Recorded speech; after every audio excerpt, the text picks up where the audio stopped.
Hi there, this is Catherine. Thanks you for listening to my SEO Tips micro podcast.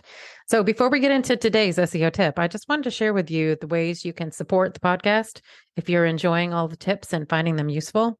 So, you can send me a donation at buymeacoffee.com/Catherine W. Ong, O-N-G, and that's Catherine with a K. Any and all levels of donation are appreciated. It will help me offset the cost of producing the podcast. So, that's buymeacoffee.com/KATHERINEWONG. I'd also encourage you to subscribe to our email list to make sure you're not missing any future episodes or any other news about the SEO Tips podcast. And to do that, you'd go to wostrategies.com/newsletter.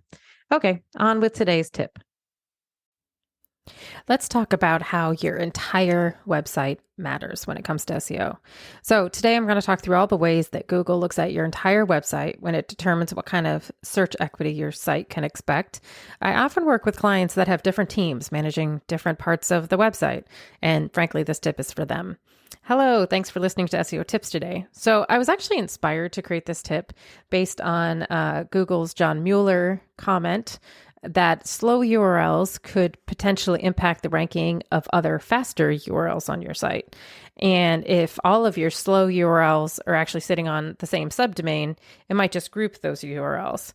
Also, Google has recently announced that no indexed pages can impact core web vitals. And frankly, this was my WTF moment for the month.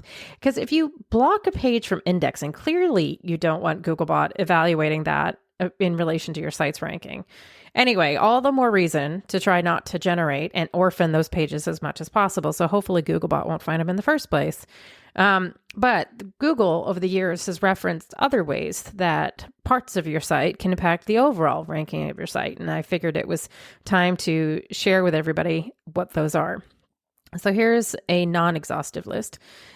So server errors, this one should be a pretty no-brainer, but if the server errors are found on your main domain or your subdomain, Google will start backing off so that it doesn't tank your overall site. Now, your subdomain needs to be on the same IP address as your main domain for this to be in effect. Otherwise, Google will probably think of them as separate websites. But either way, 500 errors are something that you definitely want to keep an eye on. Doorway pages. If Google sees a real high number of orphaned pages, it might just think that that's what you're doing, which is a penalty.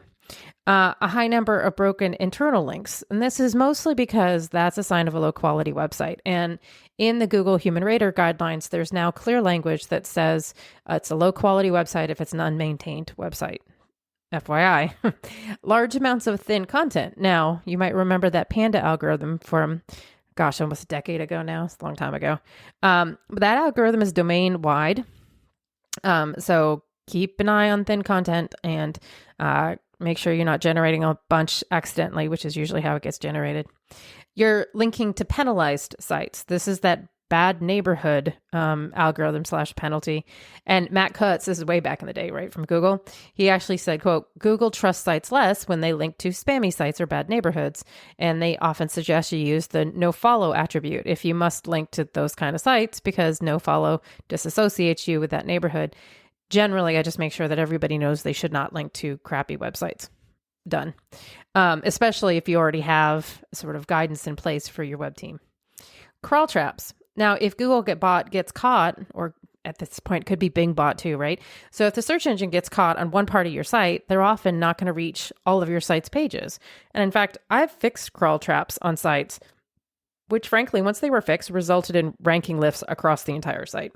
And we're talking hundreds of first page rankings that weren't there before because there was a crawl trap problem. Soft error pages. Now, Google can potentially treat these soft 404 pages as low quality pages on your site. Those are pages that are rendering a 200, but are actually broken. Now, oftentimes you find them in log files. So when I get log files, I often will look at the URL that's being generated and actually load it because oftentimes it will, supposedly the status is 200, but when you actually look at the thing, it's garbage. And that's going to lower your overall domain search equity.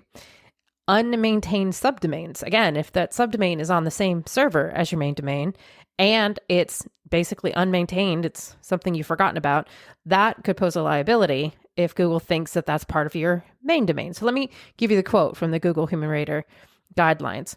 Quote, some websites are not maintained or cared for at all by their webmaster. These abandoned websites will fail to achieve their purpose over time as content becomes stale or website functionality ceases to work on new browser versions. Flash. Unmaintained websites should be rated, quote, lowest if they fail to achieve their purpose due to the lack of maintenance. Unmaintained websites may also become hacked, defaced, spammed, etc., end quote.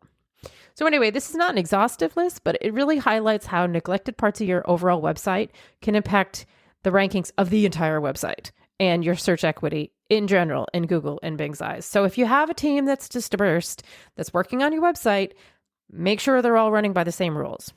Thanks for listening. Come back tomorrow for another SEO tip.